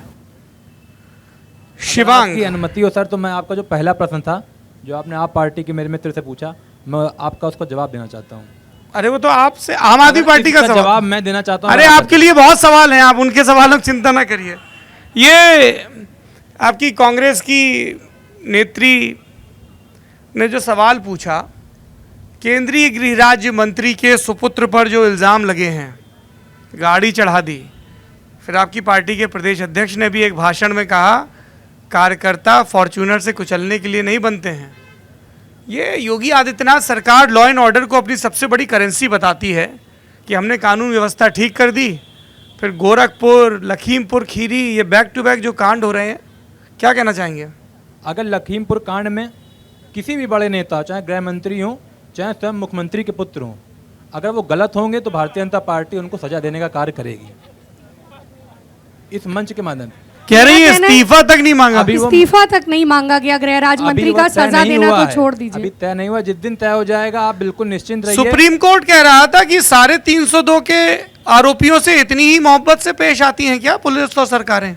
जिस दिन ये तय हो जाएगा सौरभ भैया, जिस दिन ये तय हो जाएगा, यह निश्चित मान लीजिए कि उसको सजा दिलाने का कार्य भारतीय जनता पार्टी के मुख्यमंत्री वहाँ करेंगे। जिसका पिता गृह राज्य मंत्री होगा, क्या जांच सही होगी? और एक इतनी सवाल है। इतनी हमदर्दी अगर आप छत्तीसगढ़ में जो हुआ है वहाँ भी प्रियंका गांधी पहुँच जाती तो बहुत अच्छा लगता। मैं अगर तो बताइए कहना भाई, चाहूंगी, श्रद्धालुओं को कवर्धा वहाँ पहुँच कवर्धा में जाती तो कर्फ्यू वहाँ लगा भी रहा अच्छा लग जाता। और जो नक्सल एरिया है वहां पर भी फायरिंग से लोग मरे। ये जो पूछ रहे हैं कि भूपेश बघेल यहाँ तो खूब डेरा डालते हैं, वहां पे क्यों नहीं सक्रिय दिखते हैं? देखिए, पार्टी के अन्य कार्यकर्ता भी पहुंचे और प्रियंका गांधी जी भी वहां बहुत जल्द पहुंचेंगी। मैं तो पूछना चाहती हूँ उत्तर प्रदेश कि के चुनाव एक के बाद साल भी से एक साल से किसान बॉर्डर पर बैठा है, आंदोलित है, प्रधानमंत्री क्यों नहीं मिलने गए? बांग्लादेश, अमेरिका, लंदन जाने का समय है, बॉर्डर पे बैठा हुआ किसान आंदोलित है, उनसे मिलने का समय नहीं। लखीमपुर खीरी में जो हत्या होती है उसके बाद प्रधानमंत्री जी लखनऊ आते हैं, अमृत महोत्सव मनाते हैं, क्यों लखीमपुर जाकर प्रधानमंत्री जी किसानों से या उनके परिजनों से नहीं मिलते? क्योंकि वो जानते हैं कि भाजपा के जो गृह राज्य मंत्री हैं उनके बेटे द्वारा ही किसानों पर गाड़ी चढ़ाई गई है। और मैं तो कह रही हूँ सुप्रीम कोर्ट या जज का या जो भी फैसला होगा वो स्वीकार है, लेकिन जब तक गृह राज्य मंत्री जी अपने पद पर बैठे रहेंगे तब तक उचित कार्रवाई नहीं हो सकती, न्याय नहीं मिल सकता, क्योंकि गृह राज्य मंत्री हैं, पुलिस उनके अंडर में आएगी, प्रशासन उनके अंडर में आएगा। सुप्रीम कोर्ट नहीं आता, आप जानकारी पूरी नहीं, लेकिन प्रभावशाली तो वो है ना। चलिए, क्या न्याय की जांच हो सकती है? आरोप मत लगाइए। नहीं, मैं कोर्ट आप पे नहीं, आपके विधानसभा के मंत्री चुनाव पे, लड़ी हैं, आप कोर्ट पे मैं आरोप मत आपके लगाइए। मंत्री पे आप और सुप्रीम आपके कोर्ट पे आरोप लगा रहे हैं। और ऐसे- आपके देखिए, मंत्रियों पे, आपकी हमेशा सरकार पे आरोप लगा संवाद- रही हूँ। युवा नेता हैं आप लोग, सुप्रीम कोर्ट संवाद आरोप ऐसा लगाए। करें जिससे कुछ थोड़ा सा ज्ञान बढ़े। एकदम पब्लिक पूरे आज मेरे बहुत सारे एक करके देखिए, अरे भैया बात तो सुन लो भैया की। सवाल, हाँ, एक सेकंड, आप लोगों ने गौर किया? मेनका बहन जी, आपने गौर किया? मैंने सबकी प्राथमिकताएं पूछी, उपलब्धियां पूछी, स्वास्थ्य और शिक्षा। अरे बैठो भैया, अरे गुरु, तो 2 मिनट रुक जाओ, आ रहे हैं। थोड़ा हमको भी मन करता है कभी कभी कैमरे बोलने का। एक माइक तो इधर है और एक और दे दीजिए, आप लोग आपस में सहयोग कर लीजिएगा। हाँ, अरे रुक जाओ गुरु, समय भी बीत रहा है बहुत। हाँ, लैपटॉप के साथ डाटा देने की बात थी ना, वो रह गया। अरे एक सेकंड, मैं जो बात कह रहा हूँ वो सुन लीजिए। मैं आप लोगों के कम से कम 10 सवाल लेने की कोशिश करूँगा और कोशिश ये भी रहेगी कि सवाल थोड़े से ऐसा ना हो कि सारे एक ही या 2 ही की तरफ रहें, थोड़ा सा बटे रहें। अगर आप अलग अलग पार्टियों के राजनीतिक कार्यकर्ता भी हैं यहाँ पे, अरे तुम अपनी कहो ना गुरु, हाँ, पूरे मोहल्ले का काहे बयाना ले रहे हो, सोशल वर्कर। तो मैं ये कह रहा हूं कि अगर आपका सवाल संक्षिप्त होगा तो ज्यादा सवाल ले पाएंगे। बहुत सिंपल सी बात है, टू द पॉइंट सवाल और काउंटर आर्ग्यूमेंट या बहस नहीं हो पाएगी, ठीक है? अब अंकल बोला अब तो बिल्कुल माइक नहीं दूंगा। एक सेकंड, कहाँ हमारे साथी कहाँ खड़े हैं? हाँ जी, हाँ, एक सेकंड, अरे ऐसे हेल्प नहीं होगा, इनको भाई साहब को दे दीजिए, बहुत देर से। हाँ बोलिए, लिख के लाए हो? पूछे। ये वो सवाल हैं जो मैंने एक सवाल फुर्ती में सीधे तुरंत। ऑब्जर्व किया है सर। रेबीज जैसा इंजेक्शन आज जो है हॉस्पिटल में नहीं है। हम लेके गए पेशेंट को रेबीज का, और एक हफ्ता एक महीना रेबीज जैसे इंजेक्शन नहीं। ठीक है, बताइए भाई, अस्पतालों में इंजेक्शन नहीं है। बैठिए शिवांग। दवाइयाँ पूरी तरीके से मिल रही हैं, कोरोना काल में भी मिलती चली जा रही हैं, लगातार दवाइयाँ उपलब्ध कराई जा रही हैं। हर अस्पताल में जितनी भी सुचारू रूप से सुविधाएं उपलब्ध हो पाएंगे हर अस्पताल में हो रहा है। शिवांग जी, जनता सहमत नहीं दिख रही है। हाँ, वो भाई साहब बैठे हैं, पार्टी के उनको जो माइक दल के नेता आए होंगे वो सहमत नहीं हो, जनता अच्छा, ये आपको लग रहा है कि पॉलिटिकली मोटिवेटेड हैं? हाँ भाई, आप पॉलिटिकली मोटिवेटेड कह रहे हैं। वो रेबीज का मरीज लेके गए जी, वो पीछे उनके मेरे बगल पास में। भेज दीजिएगा, हम दिलवा देंगे। चलिए, हाँ जी, चलिए अगला सवाल। हाँ जी जी, मेरा क्वेश्चन शिवांग जी से है। इन्होंने कहा फ्यूल प्राइसेस बढ़ने के लिए पुरानी सरकारों का कर्ज जिम्मेदार है, तो 3,35,000 करोड़ रुपए अभी तक ये सरकार इस साल वसूल चुकी है और सिर्फ 10,000 करोड़ के ऑयल बॉन्ड्स का रीपेमेंट हुआ है। तो ये कहाँ तक जायज़ है ये आर्ग्यूमेंट कि ऑयल बॉन्ड्स की जायज़ है? आपकी जानकारी एकदम सही है, लेकिन मैं आपको बताना चाहूंगा तो पिछले 2 सालों में कोरोना काल में इतना खर्चा हुआ है जिसके कारण ये कर्ज नहीं चुकाया जा पा रहा है। और कर्ज पिछली सरकार से कर्जा जितना था उससे बहुत कम कर दिया गया। ये भी आपको जानकारी होगी। उसके लिए पीएम केयर्स फंड में भी तो पैसे लिए गए थे। आपको जानकारी होगी, अगर पिछला आप कर्ज देखेंगे 2014 से पहले का और अभी का कर्ज देखेंगे 2020 में तो बहुत कर्जा कम हो चुका है। इधर वो बहन जी, उनको इधर भाई साहब और बहन जी इधर दे दीजिए। हाँ मेनका जी पूछिए। सर सौरभ जी ये बताइए, माइक पास रखिए मैम। सौरभ जी ये बताइए। सौरभ जी नहीं बताएंगे, आपके नहीं, नेता इधर बैठे हैं। हाँ, ये बताइए, अगर बलात्कार एक अपराध है तो क्या न्यायिक तरीके पे अपराधी को सजा दिलवाना क्या जरूरी नहीं है? आप उसको शूट करवा देते हैं, आप उसकी गाड़ी पलटवा देते हैं, उसको मरवा देते हैं, ये कहाँ से न्याय है भाई? अगर बस सवाल हो गया, सवाल मैम सवाल हो गया। उनका ये कहना है कि ये न्यायिक प्रक्रिया के बजाय त्वरित न्याय का क्या सिस्टम है, ये एकदम फैसला ऑन द स्पॉट टाइप का। जनता चाहती क्या अपराधियों को सजा मिले? कभी कहती कि बलात्कार और कोई अगर कुछ क्राइम करे 7 पुलिसकर्मी मारे जाए, अपराधी सिद्ध तो उनको होना सजा भी चाहिए। मिले। अगर कोई निर्दोष मार दिया गया, अपराधी जब सिद्ध होगा जब आप गोली मार दो, अब कोई आप नहीं कह रोक रहे रहा हैं है, कि विकास फांसी दुबे लगा अपराधी दो, नहीं था। कोई नहीं रोक रहा है। आप ये कहना चाहते हैं विकास दुबे अपराधी नहीं था? ये मंच के भैया, माध्यम से विकास आप ये दुबे कहना की चाहते बात हैं नहीं करी है। अपराधी नहीं था। उन बहन जी ने तो आप विकास दुबे की बात नहीं करी है। विकास उन्होंने दुबे विकास को दुबे की बात करी है भाई साहब, उन्होंने विकास दुबे की बात की बड़े भाई। चलिए मंच के माध्यम से इतनी बड़ी बात मत करिए। शिवांगी, हाँ एक सेकंड, अरे देखते हैं। अरे ये भैया हेलमेट उठा के पूछ रहे हैं, इनसे दीजिए इधर। हाँ भैया मेरे 2 क्वेश्चन शांत। हैं लगातार। एक क्वेश्चन जो है एक सवाल भाई गुरु, ये डबल बैरल नहीं है। 3 क्वेश्चन तो 3 नहीं, एक। अरे मतलब 3 दो लोगों से 3 पे चला गया। तीन लोगों से है। माइक क्लोज रखो। शिवांग जी के अलावा 3 लोगों से है कि आप जो मुद्दे इसके अलावा शिवांग जी भाई साहब के अलावा तीनों लोगों से है। परिचित हैं क्या? नहीं कोई परिचित नहीं। हाँ लेकिन पहले सुनिए तो बात कि विपक्ष जो मुद्दे उठाता है, मुद्दे तो सही होते हैं, लेकिन वो जाति देख के क्यों, मजहब देख के क्यों और इस तरीके से क्यों उठाए जाते हैं? बताइए भाई, माइक दे दीजिए। माइक शिवांग। जाति देख के, मजहब देख के कौन से मुद्दे? विपक्ष तो सब मुद्दे उठा रहा है। लखीमपुर में किसान को चल दिया गया, क्या विपक्ष का देखा गया? मनीष गुप्ता जी को पुलिस ने मार दिया, तो क्या विपक्ष को? हाँ बता दीजिए भाई साहब। बताइए क्या ये समझ में नहीं आया ना? आधा सवाल है। जब हर मुद्दा उठा रहा संजीत है। यादव के साथ जो हुआ बिल्कुल गलत था। किसका? संजीत यादव जो कांड हुआ गलत था। उसी के 4 दिन बाद जूही में एक घटना होती है, संजीत यादव कांड उठाया जाता है, जूही की घटना क्यों नहीं उठाई जाती विपक्ष के द्वारा? कौन सी? ठीक है, बस ठीक है, हो गया सवाल, क्लियर हो गया आपका। ये सिलेक्टिव एक्टिविज्म का आरोप लगा रहे हैं कि आप लोग अपनी अपनी पॉलिटिकल सहूलियत के हिसाब से विपक्ष के मुद्दे उठाते हैं। देखिए, मुझे ऐसा लगता है कि भाई साहब का जो सवाल है वो कहीं ना कहीं सही नहीं है, क्योंकि विपक्ष अगर महंगाई का मुद्दा उठा रहा है तो हिंदू और मुसलमान 100 रुपए में ही पेट्रोल ले रहा है, 1000 रुपए में ही गैस सिलेंडर खरीद रहा है, 200 रुपए में ही कड़वा तेल ले रहा है। दूसरा मैं बोलना चाहूंगी, बेरोजगारी का मुद्दा अगर उठाया जा रहा है तो हिंदू हो, मुसलमान हो, सिख हो, ईसाई हो, हर युवा, हर वर्ग का, हर जाति का, हर धर्म का बेरोजगार है। तो मुझे लगा किसान की तो कोई जाति नहीं होती है, जवान की कोई जाति नहीं होती है। हाँ जी। तो देखिए, अगर क्राइम को अगर आप जाति और धर्म के आधार पर जोड़ के देखेंगे, नहीं जाति के आधार पे अगर आप देखेंगे तो आपको वो जाति के आधार पे नजर आएगा, जबकि ऐसा नहीं है। वो क्राइम है।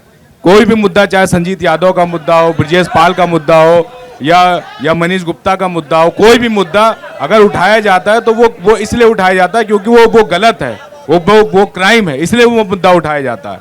आप उसको जाति के आधार पर और धर्म के आधार पर जोड़ के मत देखिए, वो केवल क्राइम है। क्राइम किसी के भी साथ हो सकता है।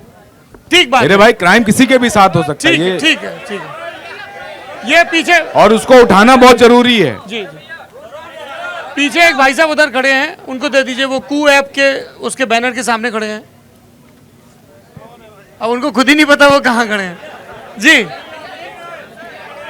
आ रहे हैं भैया, आ रहे हैं। अरे थोड़ा धीरज रखो। जी, नमस्ते भैया, मेरा नाम अभय प्रताप सिंह है। मैं शिवांग जी से पूछना चाहूँगा कि जिस समय देश में कोरोना काल था, उस समय क्या देश में चुनाव कराने ज़रूरी थे? जैसे कि हमने देखा कि केंद्र में बैठी सरकार ने बंगाल में चुनाव कराए और प्रदेश में बैठी सरकार ने अभी प्रधानी के, ब्लॉक प्रमुखी के चुनाव कराए। बताइए शिवांग क्या जी, चुनाव कराने इतने जरूरी थे?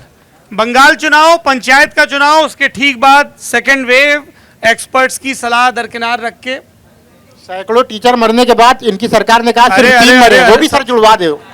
सर 3 मरे। इस समय देश में आप जहां भी देख रहे हो, मुझे लगता है कि कानपुर की बात कर लेंगे तो कोरोना के केस 0 आ रहे हैं। सर सवाल कुछ और है, मैं ही बता रहा हूँ, कोरोना के केस 0 आ रहे हैं और जिला पंचायत चुनाव मुझे लगता है अभी 1 महीने पूर्व भी निकला होगा। 1 महीने पूर्व? 1-2 महीना मुश्किल सर हुआ। जिला पंचायत अध्यक्ष अभी 1-2 महीने पहले हुआ होगा। अरे गुरु, काफी समय हो गया। 2 महीने 3 महीने पूर्व ही जिला पंचायत चुनाव बीता है और उस समय कानपुर में केस, और मुझे मुश्किल लगता है कि उत्तर प्रदेश में अधिकतर हर जिलों में केस 0 आ रहे थे।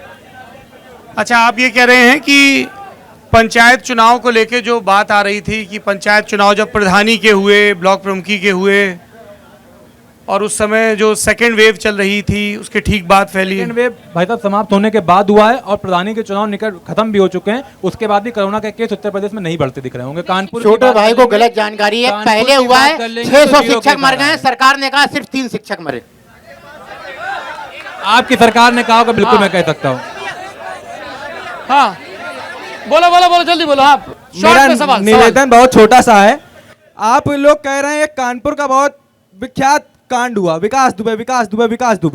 विपक्षी दलों ने वहां ब्राह्मण के साथ खड़ी हो रही है, लेकिन लखीमपुर या और कहीं ब्राह्मणों के। लेकिन आप देखिए कुलदीप सेंगर का भाजपा में क्या हाल है, और आप सपा वाले या कांग्रेस वाले उनको प्रश्रय देने का। सिर्फ सवाल ये है कि ब्राह्मणों के साथ हर जगह ये एक जगह जाके खड़े हो रहे हैं, दूसरी जगह जाके नहीं खड़े हो रहे हैं। क्या जनेऊ पहनना ड्रामा है? भैया, लखीमपुर में किसानों की हत्या हुई है, ब्राह्मणों की नहीं हुई है। समझिए आप क्या पूछ रहे हैं। किसानों की हत्या हुई है। सिख, ईसाई, ब्राह्मण, मुसलमान से फर्क नहीं पड़ता। क्या बात कर रहे हैं भैया? जी, पीछे उधर।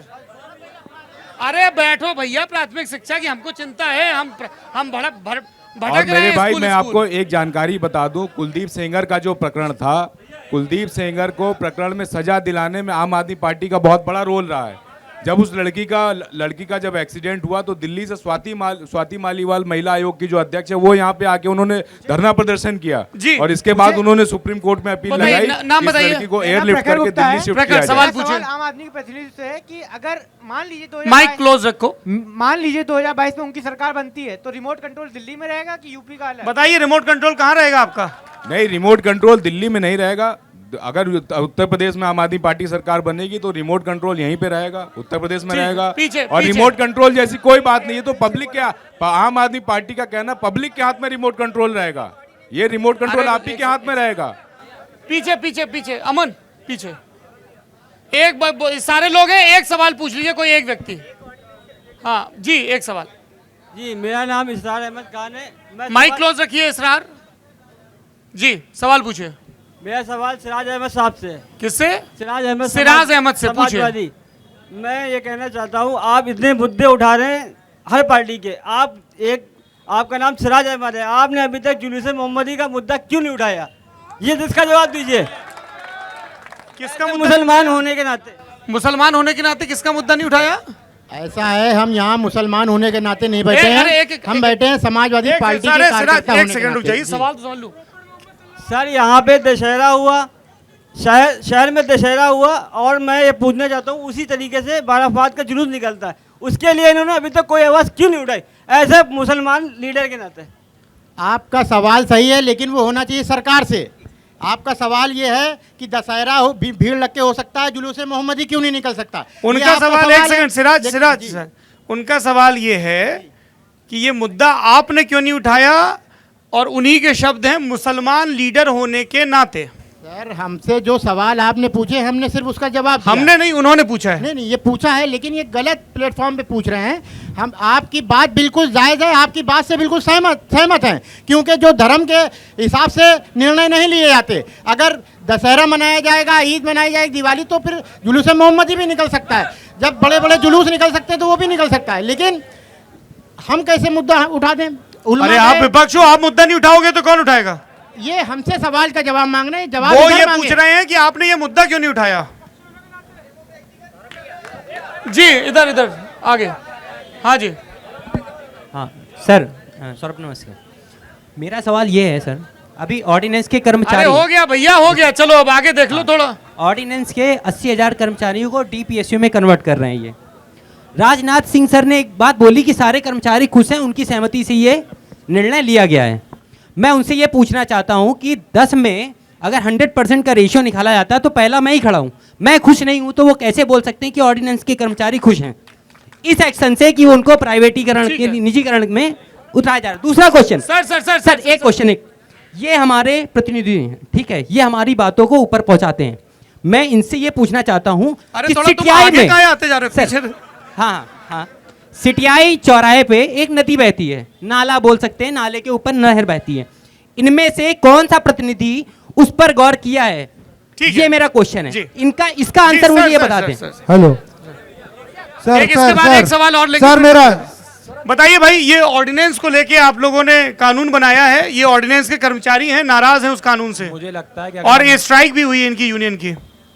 आप नाराज हैं, लेकिन जो हो रहा है वो सही हो रहा है। प्राइवेटाइजेशन होने से देश में जो भी अच्छा होगा उसमें सब लोग वहाँ पहुँचेंगे और सरकारी व्यवस्था उससे अच्छा प्राइवेट हो जाएगा। तो सर अहंकार तो रावण का भी नहीं चला अहंकार, और इस सरकार में अहंकार बहुत है। हमारे यहाँ नहीं जो है, क्योंकि आप जो कह दिया वही सही है। आपकी पार्टी में अहंकार होगा क्योंकि आपकी पार्टी एक व्यक्ति चलाता है, हमारी पार्टी व्यक्ति नहीं चाहता। और मुझे लगता है तीनों लोग यहाँ बैठे सबकी पार्टी के एक व्यक्ति चलाता है। एक जनता ने सवाल पूछा, सर एक जनता ने सवाल पूछा। मैं निगमीकरण के मुद्दे पे बोलना चाहूंगी कि 41 हिंदुस्तान में ऑर्डिनेंस फैक्ट्री हैं जो कि इंदिरा जी और कांग्रेस के शासन में बनी, लेकिन जब से योगी सरकार या मोदी जी की सरकार आई है इसका प्राइवेटाइजेशन किया जा रहा है।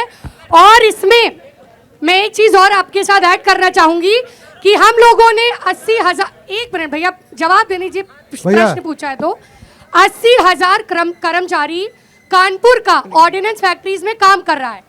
पिछले 2 सालों से आंदोलित था। अरे उनको दीजिए भाई। हाँ बोल। पिछले 2 सालों से आंदोलित था, धरना प्रदर्शन कर रहा था कि हम निगमीकरण नहीं चाहते हैं। कांग्रेस पार्टी, हमारे प्रदेश अध्यक्ष लल्लू जी खड़े रहे कर्मचारियों के साथ। वहीं पर एक लॉ आता है, क्रॉस क्वेश्चन जी, बोलिए। एक मिनट भैया मुझे कंप्लीट करने दीजिए। वहीं एक भाजपा सरकार द्वारा लॉ आता है कि कोई भी ऑर्डिनेंस फैक्ट्री का कर्मचारी अगर निगमीकरण के विरोध में धरना प्रदर्शन या स्ट्राइक करेगा तो उसको 15 साल की जेल और 2 लाख जुर्माना देना पड़ेगा। क्या यही लोकतांत्रिक देश है जहां पर अपनी आवाज उठाने ठीक है? का मौका चाहता है? मैं आपकी बात से सहमत हूं, परंतु एक बात बताइए, ये जो पहले अभी से तो लागू नहीं हुआ, ये जो नियम लागू करने की व्यवस्था करी गई थी ये कांग्रेस सरकार ने करी थी। इसको सिर्फ बीजेपी ने बढ़ाया है। अक्टूबर में आपको नॉलेज नहीं है तो मैं बता रहा हूँ, क्योंकि मैं खुद वहाँ कार्यरत हूँ। और दूसरी चीज, आप लोग चूंकि नेता हैं, आपको सब विषयों पे थोड़ी थोड़ी जानकारी रखनी पड़ती है। उनकी रोजी का सवाल है, वो पूरा दूसरी पढ़ के आए हैं। ये अगर हम धरना दे रहे थे तो आपने हमारा मॉरल सपोर्ट करने के लिए आप लोग क्यों नहीं आए? अरे आपने चेक विपक्ष थे आप। आप अरमापुर देखिए ना, अरमापुर में ऐसे सर मेरा सवाल, वहाँ पर लगातार कांग्रेस ने समर्थन दिया है। प्रियंका जी ने ट्विटर के माध्यम से अपने भाषणों में आपकी आवाज को बुलंद किया है। सर मेरा और ये ऑर्डिनेंस फैक्ट्री भी कांग्रेस की देन है। विपक्ष के लोगों से कहाँ है भाई माइक किसके पास? हाँ ये आखिरी सवाल है, पूछो। मेरा सवाल यहाँ पर महिला शक्ति के रूप में बैठी हुई एक महिला से है कि जिस प्रकार कांग्रेस का प्रतिनिधित्व भी कर रही है, जिस प्रकार कांग्रेस 30 सालों से सरकार में नहीं है, जिसको आपने खंडहर शब्द भी इस्तेमाल किया। हमने नहीं, हम अपनी तरफ से कुछ नहीं बोलते हैं, हम सब आलोचकों के मुंह से बुलवाते हैं। उपमा देने में आपने खंडहर शब्द का इस्तेमाल किया। तो इस महिला नेत्री से मेरा प्रश्न है, जिस प्रकार उत्तर प्रदेश जाति में मंडल के बाद और धर्म में कमंडल के बाद बट गया और कांग्रेस कहीं ना कहीं हाशिए पर चली गई, तो जो आपका खंडार है, क्या इसको ये जनता वोटों से पुनः रंगेगी? उसके लिए आपका क्या प्रयास है, क्या नीति है आपकी? अरे इतनी उसको देर से उजागर यही तो करिए। बता रही थी गुरु की क्या उनका देखिए- प्रयास है, क्या नीति है। देखिए मेरा ये कहना बस आ है, जाइए भैया, इधर आ जाइए जी। भैया आप लोग शांत रहेंगे तो हम लोग जवाब दे पाएंगे। हाँ। मेरा ये कहना है, जो बार बार कांग्रेस को खंडर या कहा जा रहा है, इस देश के प्रधानमंत्री ने कहा 70 साल बाद उनकी सरकार बनी, तो भाजपा अभी तक खंडरी थी। 70 साल बाद मौका मिला है, इंतजार करिए, 2022 में कांग्रेस की आपको सरकार मिलेगी। और इतनी देर से जो सेशन चला, मैंने अपने मुद्दे भी आपके समक्ष रखे। जी, ये 2 क्योंकि सवाल कांग्रेस कू चुनाव ऐप पर लड़ने हमारे वाली है। दर्शकों ने पूछे हैं। अगर आप भी आगे के लल्लन टॉप अड्डों के लिए सवाल पूछना चाहें तो कू ऐप पे जाके हैशटैग लल्लन टॉप अड्डा ऑन कू पे पूछ सकते हैं। पहला सवाल शुभ शर्मा का है, ये आप सब लोग ही इसमें जरा क्विक जवाब दें, काफ़ी समय हो गया है। क्या कानपुर को बेहतर सड़कों और पब्लिक ट्रांसपोर्ट से पहले मेट्रो की ज़रूरत है? नहीं, बिल्कुल नहीं, बिल्कुल नहीं। मेट्रो की जरूरत है क्योंकि मेट्रो से रोजगार भी मिलेगा। नहीं, लेकिन उनका कंसर्न देखिए- है बेहतर सड़कें और पब्लिक ट्रांसपोर्ट। सड़कें हैं। देखिए तो मैं इस पे कहना चाहता हूँ, बेहतर मेट्रो की सड़कें अभी हैं। जरूरत नहीं थी, क्योंकि देखिए अभी मेट्रो यहाँ पे अभी लखनऊ में भी मेट्रो बनी है, लेकिन क्या मेट्रो के माध्यम से उतना ट्रांसपोर्टेशन हो पा रहा है? अच्छा, श्रीजिता दास का सवाल है, ये भी उन्होंने कू ऐप पे पूछा है, कानपुर की जहरीली हवा का क्या हल है, ये दिल्ली को भी मात दे रही है। बताइए साहब, कानपुर के प्रदूषण का क्या हल है, क्या कर रही है आपकी सरकार? मुझे लगता है कि दिल्ली से तो बहुत ही कम है। अरे प्रदूषण है कानपुर में? कानपुर में तो पहले से बहुत अच्छा और दिल्ली से बहुत कम है। क्या प्रयास हो रहे हैं उसको दूर करने के लिए? लगातार प्रयास चल रहे हैं, लगातार नगर निगम, हमारी महापौर मेयर प्रमिला पांडे जी इसके लिए कार्य कर रही है। मुझे लगता है स्वच्छ भारत अभियान का एडवर्टीजमेंट करने की जगह जमीन पे लाएंगे तो काम जरूर होगा। देखिए बीजेपी की सरकार ने जो भी कॉपी किया है, करिश्मा जी से मैं देखिए कहना कानपुर चाहूंगा- में होर्डिंग मेरी बैनर बहन या मैं करिश्मा जी से कहना चाहूंगा, अगर मेरी सरकार काम ना कर रही होती तो 2.5 साल बाद अगर आपने चुनाव लड़ा था, आप चुनाव जीत जाती, मेरा विधायक न बनता। क्या बात कर रहे हैं, मुझे देखिए, ऐसा लगता है चलिए, आपके जो बहुत बहुत मैदानी जी धन्यवाद हैं- आप चारों मेहमानों का, आपने इतने धैर्यपूर्वक जनता के सवाल और हमारे सवालों का जवाब दिया। लल्लन टॉप अड्डे पर एक आखिरी 10 मिनट का सेशन होगा, जो क्विज का वादा था उसको पूरा करेंगे। बहुत बहुत शुक्रिया।